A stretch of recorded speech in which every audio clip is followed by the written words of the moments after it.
Hello student. आज हम पढ़ेंगे गैमेटोजेनेसिस में का ही second part oogenesis। Spermatogenesis last lecture में पढ़ लिया था। आज हम oogenesis पढ़ेंगे। oogenesis यानी कि अंड निर्माण की प्रक्रिया। तो यह टॉपिक बीएससी फर्स्ट ईयर का टॉपिक है। तो चलिए स्टार्ट करते हैं कि oogenesis होता क्या है। It is a sequence of events by which germ cell oogonia differentiate into mature oocyte। यह oogenesis एक तरह की प्रक्रिया है जिसके अंदर सीक्वेंस वाइज एक प्रक्रिया वाइज जो जर्म सेल oogonia होती है वो डिफ्रेंशिएट होकर मैच्योर oocyte में चेंज होती है और यह फीमेल बॉडी के अंदर संपन्न होती है।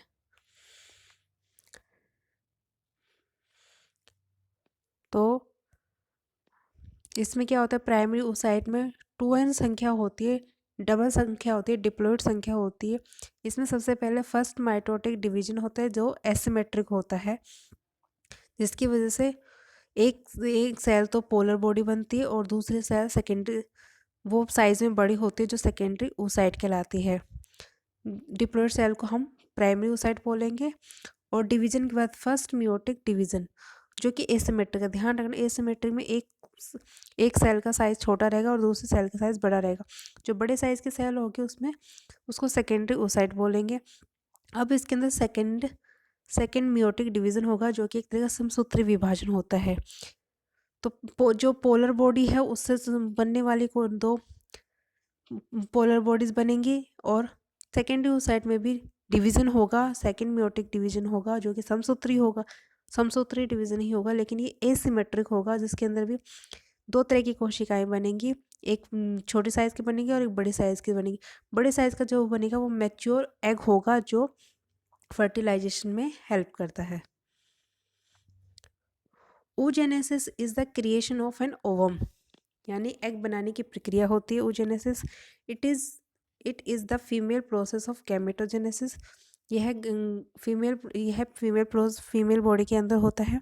It involve the various stages of mature immature ओवा, यानी इस oogenesis प्रक्रिया में इमेच्योर ओवा को मैच्योर ओवा में चेंज करने के लिए बहुत सारी स्टेजेस होती है।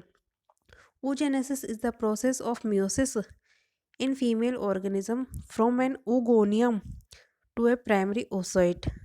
यानी oogenesis एक ऐसा प्रोसेस है जिसके अंदर ओगोनियम जिसके अंदर ओगोनियम से प्राइमरी oocyte से सेकेंडरी oocyte बनता है और उसके बाद देन ओवम बनता है, एग तैयार होता है।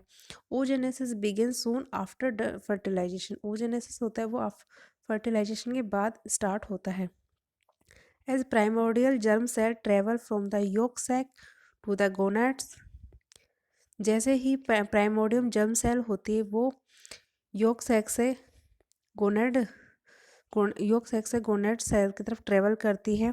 Where they begin to proliferate mitotically, जहाँ पे जाकर ये माइटोटिकली डिवीजन स्टार्ट कर देती है। The germ cell multiply from only a few thousand to almost 7 million. जो जर्म सेल होती है वो मल्टीप्लाई होती है कुछ फ्यू थाउजेंड से लेकर ऑलमोस्ट 7 मिलियन सेल्स का निर्माण करती है।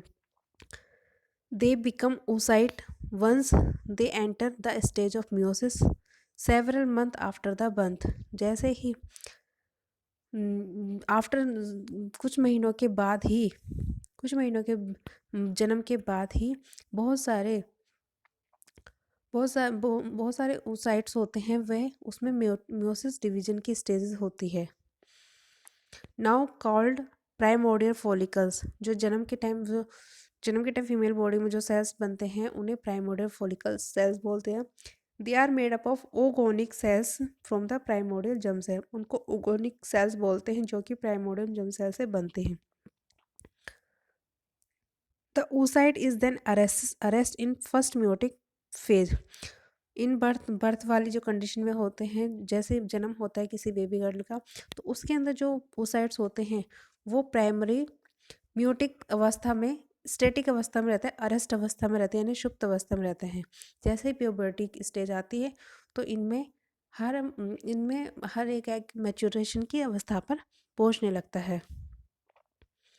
At puberty, between the 4 to 10 follicles begin to develop, although only 1 and 2 are actually released.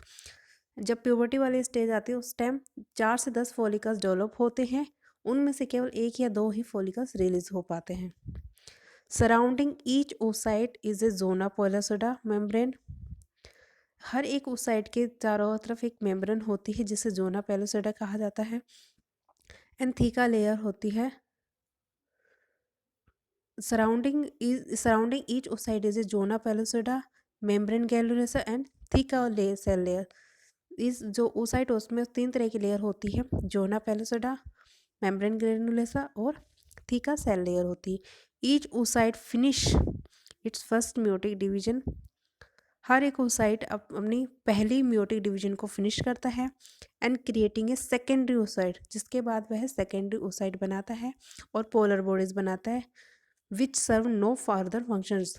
जो पोलर बॉडीज होते हैं वो आगे चलकर कोई फंक्शंस नहीं करता है, सिर्फ सेकेंडरी oocyte वही मेन फंक्शंस करते हैं। It begins the next meiotic cycle and is arrest in its secondary metaphase.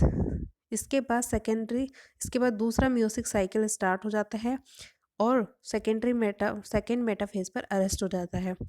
Eight which point it is release from the ovary in induction. जिसके बाद इस अवस्था पर आकर ओवरी में इंडक्शन होता है और एग रिलीज होता है। It will not finish the meiosis cycle until it encounter the stimuli of A sperm.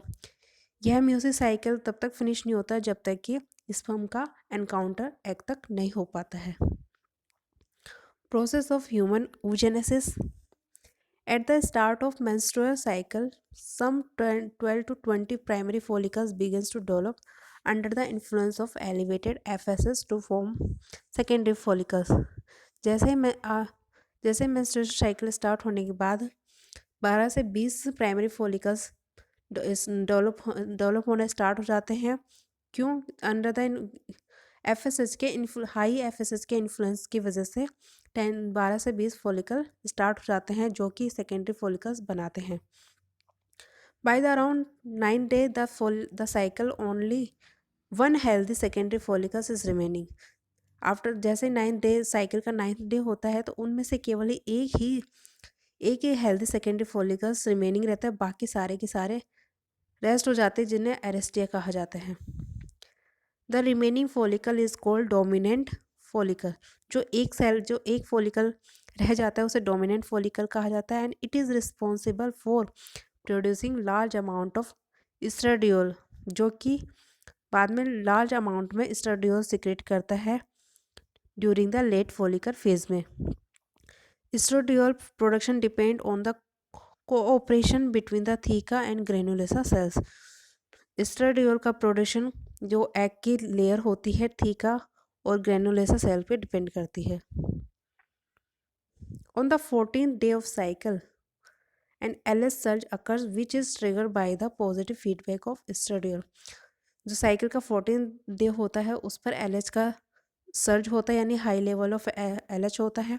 LH यानी लूटिनाइजिंग हार्मोन, जिसकी जो एस्ट्राडियोल का पॉजिटिव फीडबैक होता है, जिसकी वजह से सेकेंडरी फॉलिकल्स होता है वह टर्सरी फॉलिकल्स में चेंज होता है और अगले 24 से 36 घंटे में वह एग ओव्यूलेट हो जाता है।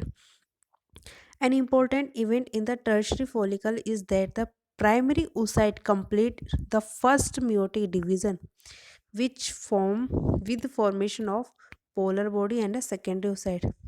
इसमें क्या होता है कि टर्सरी फॉलिकल होता है वो प्राइमरी oocyte को कंप्लीट करता है जिसमें फर्स्ट म्योटिक डिवीजन होता है जो कि पोलर बॉडी और सेकेंडरी oocyte को फॉर्मेशन के लिए रिस्पॉन्सिबल होता है।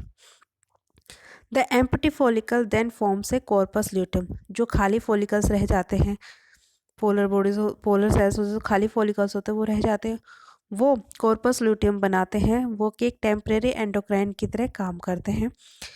दैट जिसका जिसका कार्य होता है प्रोजेस्टेरोन हार्मोन को रिलीज करना, जो कि एंडोमेट्रियम को मेंटेन करने के लिए बहुत ज़रूरी होता है। This is the diagram.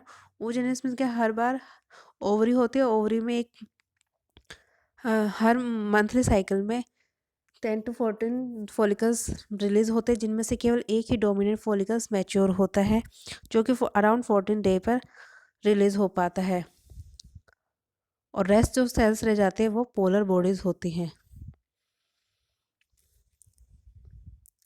तो इस तरह से oogenesis फीमेल बॉडी में कंप्लीट होता है। तो oogenesis के लिए सबसे मेन इंपॉर्टेंट है कि इसमें कौन कौन से हार्मोन्स की जो हार्मोन्स होते हैं कि कौन LH हार्मोन तो जो मेनली ओवुलेशन के लिए रिस्पॉन्सिबल होता है।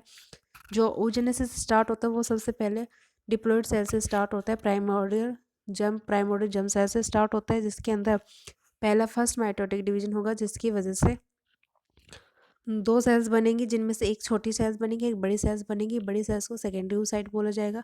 देन अगेन सेकेंडरी oocyte में समसूत्री विभाजन होगा, जिसकी वजह से चार कोश पोलर सेल्स और सेकेंडरी oocyte से चार कोशिकाओं का निर्माण होगा। उन चार कोशिकाओं में भी तीन कोशिकाएं जो होंगी वो साइज में छोटी होंगी, जिन्हें पोलर बॉडीज कहा जाएगा, और एक कोशिका होगी जो कि साइज में बहुत बड़ी होगी, जिसे एग कहा जाएगा। उसी एग को बोलेंगे हम कि ये मैच्योर एग होगा, जो फर्दर फर्टिलाइजेशन में हेल्प करेगा। तो oogenesis बहुत ही जटिल प्रक्रिया है और ये फीमेल बॉडी में संपन्न होती है। तो आज के लिए इतना ही। नेक्स्ट टॉपिक के बारे में आगे डिटेल में पढ़ेंगे।